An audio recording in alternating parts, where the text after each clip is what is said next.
Welcome to the Subverse. I'm your host, Susan Matthews. This is a podcast where we journey from the cosmic to the quantum, from the complexity of development to the art of resistance, from colonial histories that haunt us to reimagining futures. In this season of the Subverse, we are going on a fire journey. Prepare for interesting conversations ahead, covering flame, smoke, heat, and light, and the socio-economic, ecological, symbolic, and cultural dimensions of this intrinsically human element. To start us off, I am so excited to introduce you to our first guest, Stephen J. Pyne. He is a fire historian, urban farmer, and emeritus professor at Arizona State University. He has written over 40 books, most of them dealing with fire. I was so thrilled when he agreed to join us, as I can't think of a better way to kick the season off. We speak in some detail in the conversation about a book he published in 2021 entitled The Pyrocene: How We Created an Age of Fire and What Happens Next. It is a superb read, and for me, the learning curve was a big one. He speaks of 3 fires in the book and of how humans continue to shape the earth through the creation of a fire age. From cooking food to cooking landscapes, our species now cooks planets. But is all fire bad? Can we demonize all fire? The answer is that we actually have a deficit of good fire. What also struck me after this conversation is how important it is to foreground fire, not just as mega wildfires, but to focus on indigenous and traditional practices that have been erased or reduced to the margins, where and when we knew how to live with fire. For me, this has already sparked off a range of questions, and I hope to deal with this and more as the season unfolds. I do hope you all enjoy this.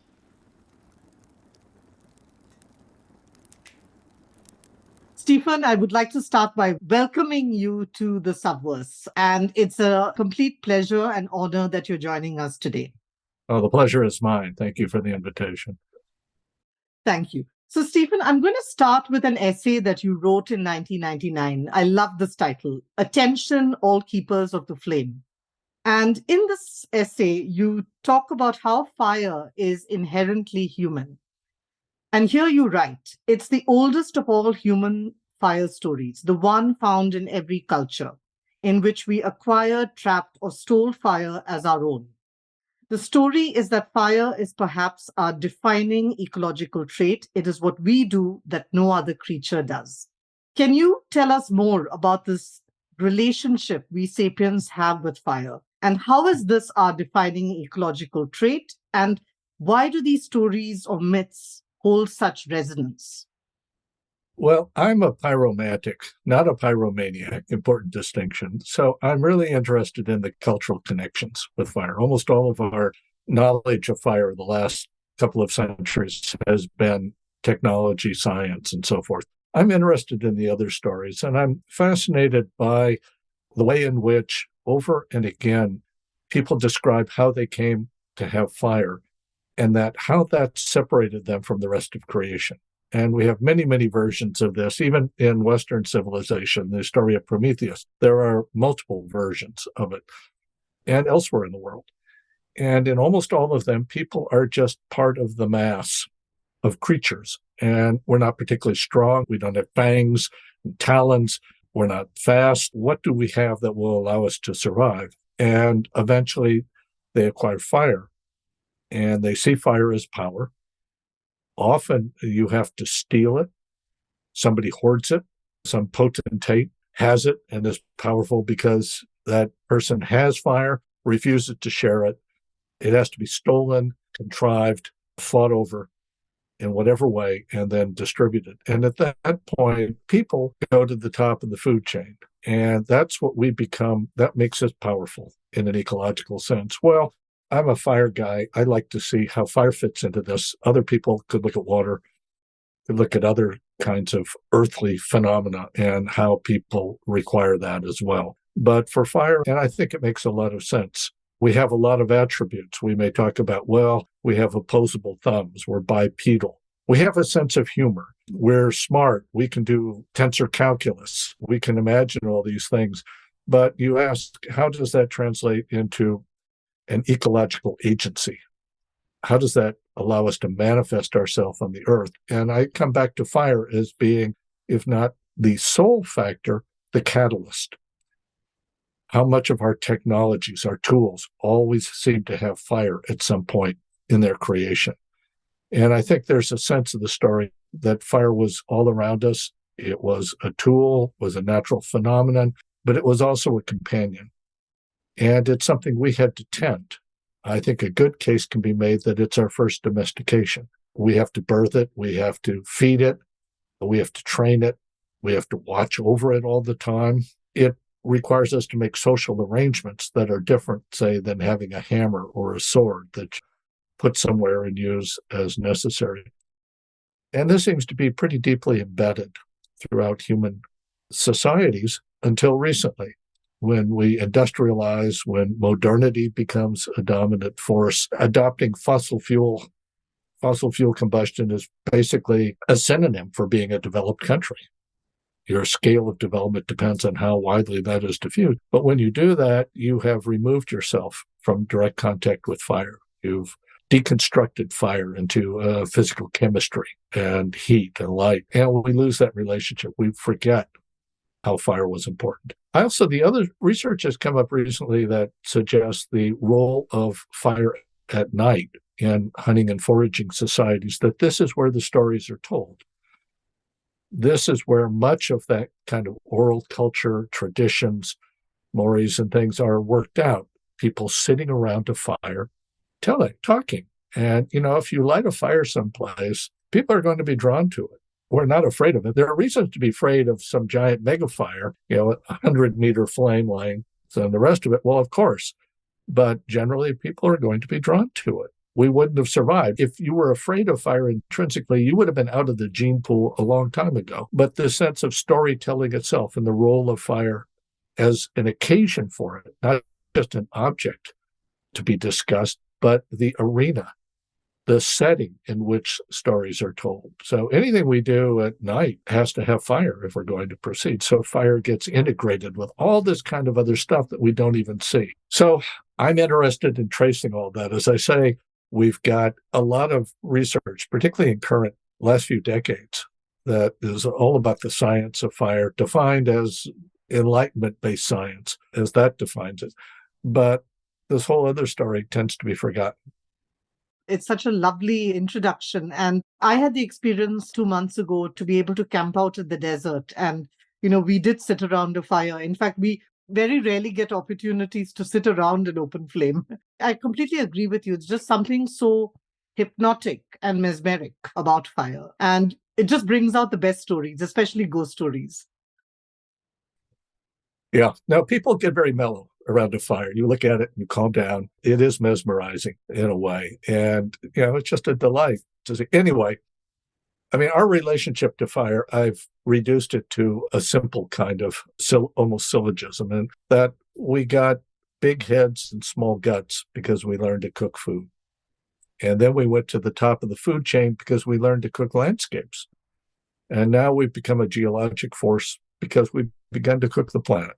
And there are many ways to understand that evolution, but I think fire provides a particularly useful one. And for modern people, an unexpected one.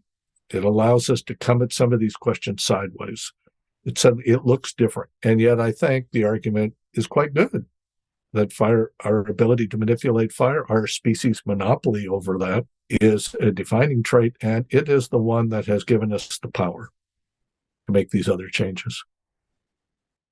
Thank you, Stephen. And if I may now speak about your book, The Pyrocene, where you propose a fire-centric perspective on how humans continue to shape the earth. The book defines the Pyrocene according to 3 fires that you lay out. And I'd love to hear more about these 3 fires. Sure. The Earth as we see it today, from a fire perspective, is the product of three fires interacting in various ways. And this is a real simplification. But first fire is the fire that appeared on Earth, exists quite independently of humans. So as soon as plants began colonizing the land, they had an oxygenated atmosphere, lightning primarily provided a source of ignition. The new plants provided fuel, so fire became possible. And we have fossil charcoal dating back 420 million years ago. So living landscapes, terrestrial landscapes, have co-evolved with fire present all their existence. And in many ways, fire, this first fire, as I think of it, is a biological creation. I mean, life created the oxygen, life created the fuels and arranges them. And it's only much later that life takes over ignition in the form of the hominids, us, basically. So that comes and goes. It has its own patterns, its own history. And then a species arrives, actually a genus, that has the ability to start fires, more or less at will, and within limits, stop fires. And this is the genus Homo. And at one point, all of the members of the genus could manipulate fire, at least had cooking, could start it. And now there's only one, and that's us. But this interacts with first fire. This is what I call second fire. It's an old concept of a second nature that people remake raw nature into by their tools and hands and wit, remake it into a second nature. And this is sort of the fire that goes with that. This is the companion that allows that to take place. And so it interacts, and people burn. I mean, most of the fires overwhelmingly are started by people. We start fires in different patterns than nature would. Usually people burn before the natural fire season, kindled by lightning, can occur. That way they're protected, whatever they want, protected from wildfire because it's already been burned under a kind of domesticated or tamed fire. And so we expand the domain of fire. It's in places and in times it wouldn't have existed before, and fire has allowed us to expand to places we couldn't otherwise. I mean, we've taken fire to Antarctica. If we go to other planets or the moon, we leave on a plume of fire. So we carry it with us, in a sense. But the second fire always occurred within this context of what I call living landscapes. So there were always checks and balances. You know, if you overdo it, then the system crashes and has to be rebuilt.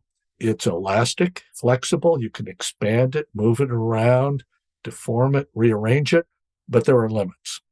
And people had learned to do that. In a sense, we made, I think of it as a mutual assistance pact with fire.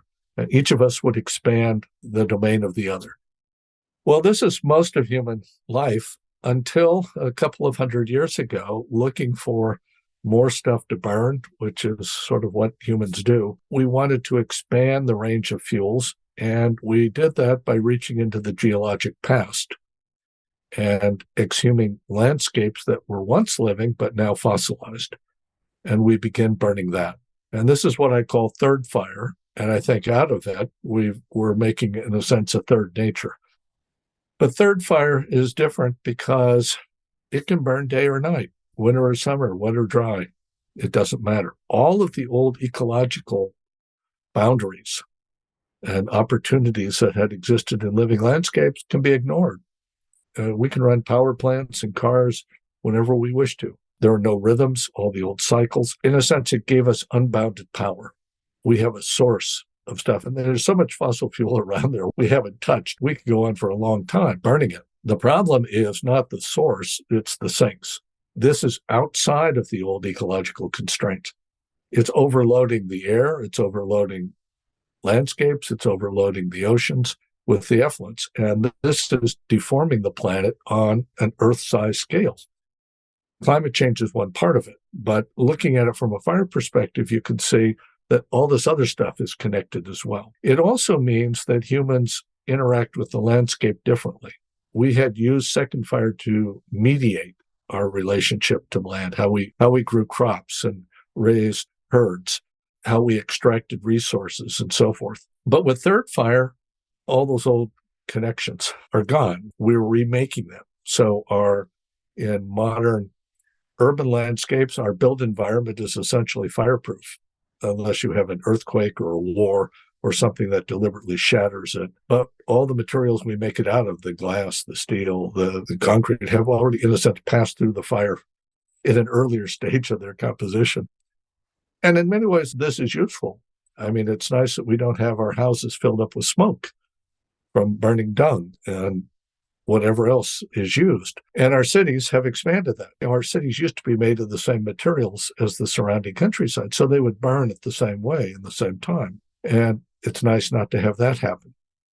But then we expanded this process into agriculture. I mean, the Green Revolution is essentially premised not just on new breeds of plants, but on the fossil fuels, the petrochemicals, all the rest of it that make it possible. So we've remade our agriculture, taking out the fallow, which was seen as a wasteful project. We should be maximizing production here, but the fallow was where all the biodiversity was in agricultural systems. And the fallow did lots of other things. It wasn't just a wasteland that modern science and technology can bring into more efficient production. So we've done that, and then we've expanded it into our, if not wildlands, but more remote rural landscapes, lightly inhabited. They may be in official reserves, parks, nature protected areas, or public forests of some kind. And when we did this, we began seeing the blowback, realizing that fire was integral to many of these landscapes, certainly the vast majority of landscapes. And removing fire could be as powerful ecologically as putting it in where it doesn't belong. And part of the issue is that it's not a case in ecosystems whether you have fire or don't have fire, it's the pattern of fire, or what we call the fire regime. And if you change the regime, all these species may no longer be adapted. So you may have trees, a forest that is well adapted to a pattern of rainfall, where rainfall is consistent month by month. But if you change that into sharply defined monsoon seasons, wet and dry periods, that forest is no longer adapted to the rain. It's not the total amount of rain, it's the pattern. And it's very similar with fire. So we have completely unhinged, in the modern world, we have unhinged all of these fire relationships. And we should be struck by the paradox that we've seen so abundantly in the last decade of megafires, very damaging megafires sweeping through communities of what are fully developed countries. Places like California that have some of the best firefighting power in the world are completely helpless now. Megafires have become a pathology of developed countries. And so the places that have the most science, the most technology, the most equipment, the most money, we would presume the most complex societies, tricky term, but all of these that should be emblems of success and progress are the ones that are being unmoored and hammered by these fires. Something is fundamentally wrong. And I think what is wrong is that we have removed fire from landscapes in the same way we tried to do it in our homes and office complexes and factories. And we have done it in ways that not only upset at local areas what the pattern of fire is, but the effluent from all of this has globalized the problem so that now even countries which have not industrialized, which are not based on third fire regimes, are now feeling the effects through climate change. So that's the story of the three fires. How do they interact? There's an old expression about having to pass between fires. There are two fires and you have to pass through it in some way. Our problem is now we have a three-body ecological problem. How do we pass between three fires? And we've not really thought about this before, but it's becoming more and more apparent. So that is my argument, the story of how humans in particular, at the end of the last ice age, you have a rapidly warming, more fire-receptive planet, and you have a singular fire-wielding creature, and they begin to interact. And so I think that we have been fashioning a Pyrocene since then, but it really went on afterburners when we adopted third fire and forgot. We gloried and celebrated that our power is now unbounded. Well, we've seen the effect of that now. We'll be back after a break.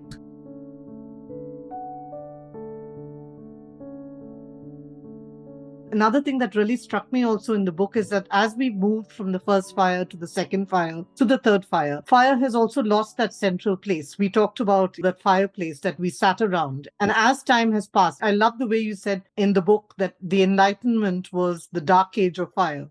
And if you could speak a little bit about this, because this reduction of fire has also taken away from that synthesizing, integrating factor. A family, at least in English common law, was defined as those who shared a fireplace. Now we share an electronic entertainment center. Well, that doesn't produce the same effects. In the late 18th century, an interesting phase change occurs that affects the planet. And I think of it in three terms. One is the Enlightenment takes on fire, which had been this sort of all-purpose, all-presence kind of diffusion, and reduces it to oxygen chemistry.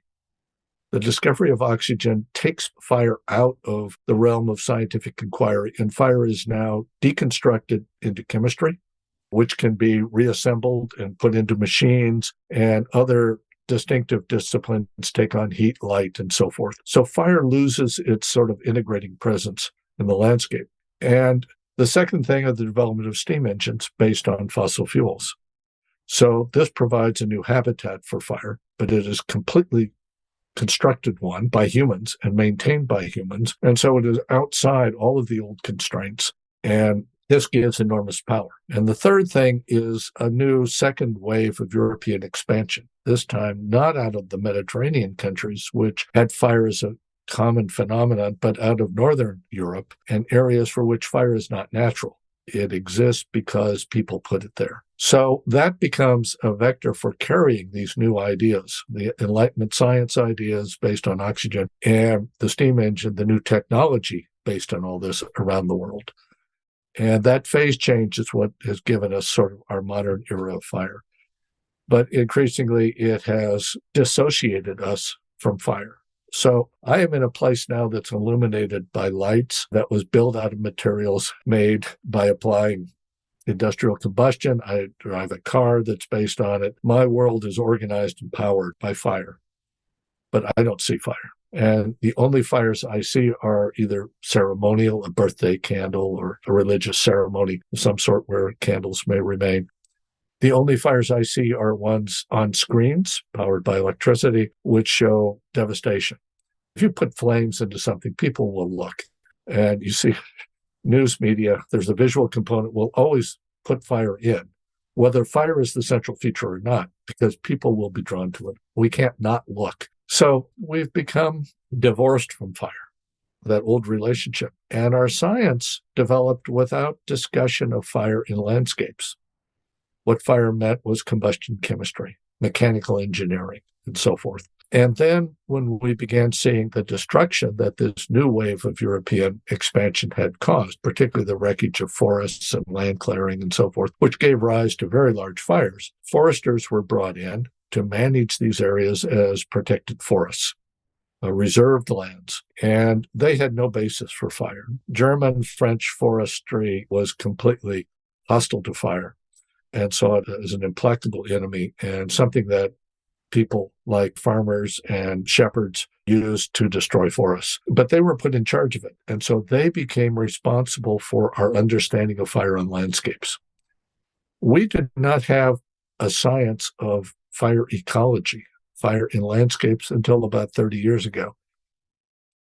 Only 20 years ago was an organization, an association committed to fire ecology created. So we're doing all this stuff out in landscapes in the name of science, which there really was no science at all. And we lost or visibly, actively suppressed the traditional knowledge, which was based on hundreds and in many cases thousands of years of experience using fire in that landscape. And our sense that we had a counterforce now, our machines could fight these fires that nature or arsonists threw at us, worked it for a while, and now it's completely overwhelmed. We've created monstrous fires that are beyond our capacity to contain. We've eliminated all of the benign fires that were helping to prevent these kinds of explosive fires. And now we can't keep adding machines and fossil fuel powered counterforce because it doesn't work and in fact only makes it worse. Now we're having to go back to relearn traditional knowledge and find modern versions of that. This is very active pursuit because these people knew how to live with fire in this landscape without destroying it. So we are very actively trying to restore second fire to its place best we can, but this is a really hard project. I loved some of the examples you've also written about in this book and in other articles, including the history of India and our forestry. I loved those sections where you talked about how colonial practices changed the way forestry was done in India. And we were almost like a laboratory for this. Now, you were the test case for Britain. All of their foresters went through it. They did their cadet training period in India and then were dispersed. And the Americans did the same. Some of our leaders went through that process and tried to adopt. Britain was the model. France had a slightly different version, but was equally committed to the elimination of fire as a foundational practice for conservation. And now we see that, in fact, it deconserved everything. It has been almost wholly destructive. But trying to put it back is difficult. And I think it will surprise many people that as we finally rein in our fossil fuel burning and perhaps stabilize the climate or even begin reversing it at some point in the future, we will see more fire, not less, than what we see today. Because what we're seeing now are these eruptive, destructive fires well outside the scope of evolutionary adaptation. But all those landscapes are going to need fire. Once we can reduce the performance enhancing quality of climate change, we are going to need more fire. We have a huge fire debt in a sense. And how are we going to work our way through this? We are going to have to do a whole lot more burning, but we have to do it with better understanding than we've shown. And part of that is going to be decolonizing our governance structures that have failed and the institutions that have been vital for that, and decolonizing our science. The sense that modern science is the ultimate form of knowing. I mean, my sense is technology can enable, but it doesn't advise. And science can advise, but it can't make choices. And these are going to be cultural choices. And we think that science, and in the case of fire, it has made a mess out of it. And we now have a science that's better, but yeah, science self-corrects. But what about 100 years of screwed up landscapes? So we need a lot more humility, and science doesn't tell us how to live on the landscape. And traditional knowledge did. So, okay, we want to upgrade a traditional life in ways, but, science is not going to be the answer. I agree with you. I had a question regarding this, which is it too late? Is it too late to get back to a second fire? Has the third fire already run away from us? And I also had an additional question, which is something I was thinking about today, which is, do we also have a fourth fire? Is plastic our fourth fire? Well, I think we need to think more broadly. We think about fossil fuels, but I tend to think now about fossil biomass because we have turned that biomass, a lot of it into fuel, but we've also used petrochemicals, plastics, asphalt.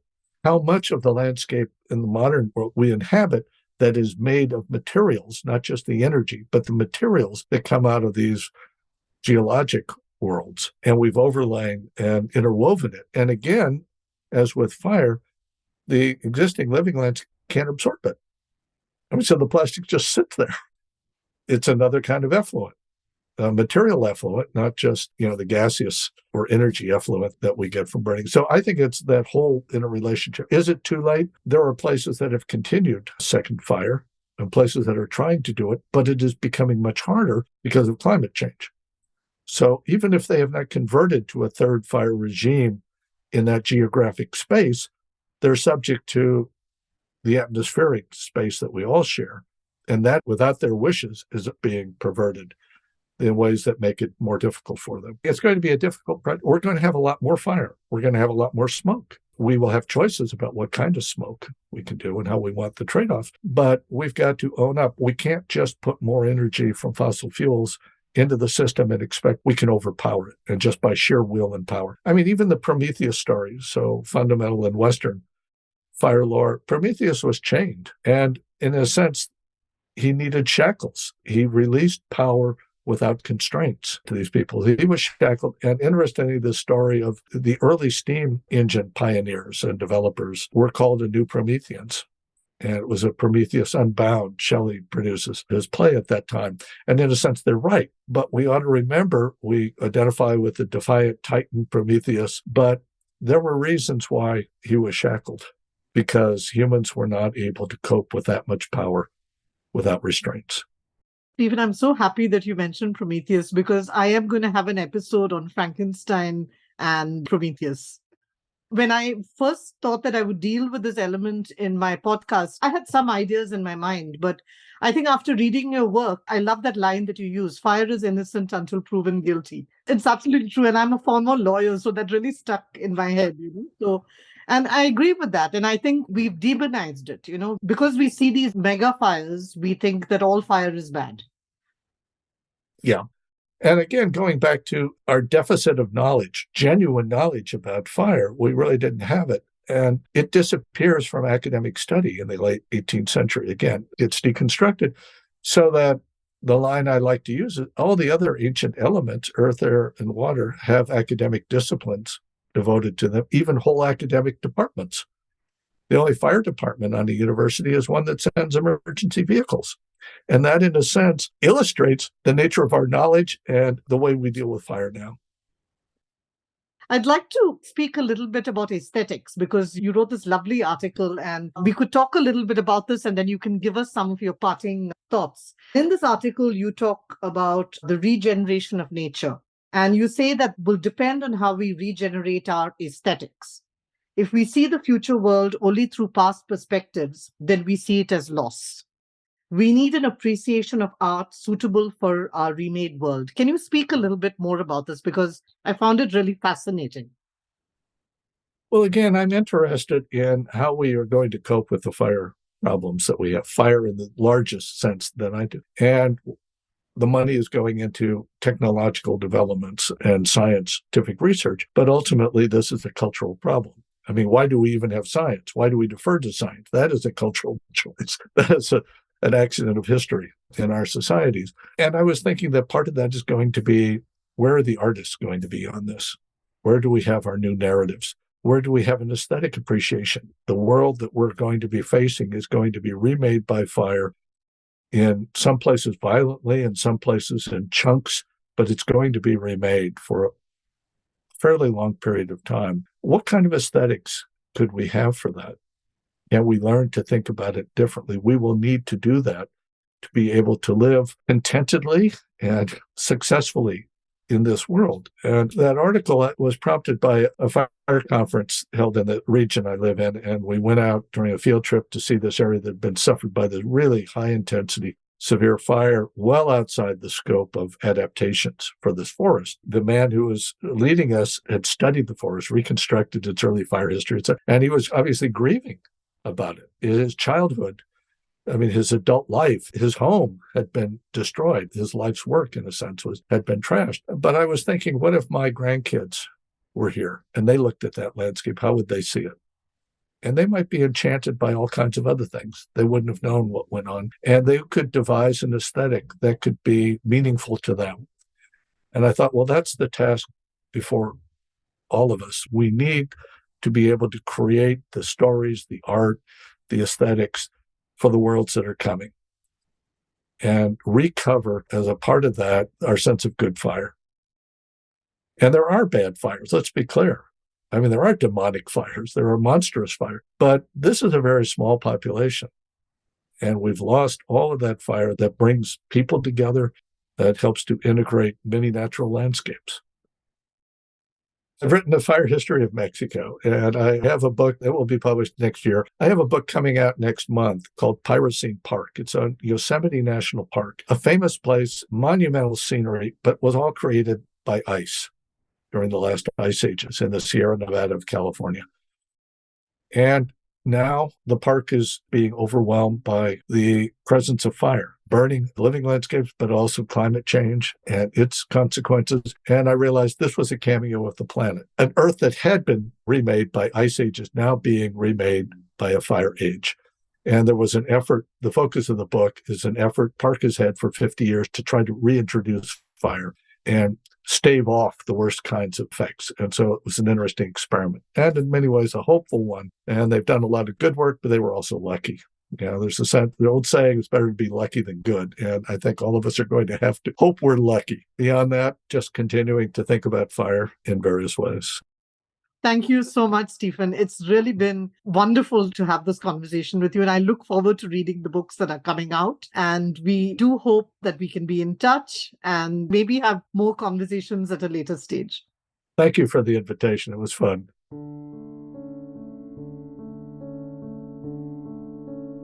Thanks to Stephen J. Pyne for sharing his thoughts with us. The Subverse is the podcast of Dark and Light, a digital space that chronicles the times we live in and reimagines futures with a focus on science, nature, social justice, and culture. You can follow us on Instagram at Dark and Light Zine. If you like the show, please tell a friend and subscribe on your favorite podcast platform. The Subverse is produced for us by Waka Media. So long, and thanks for listening.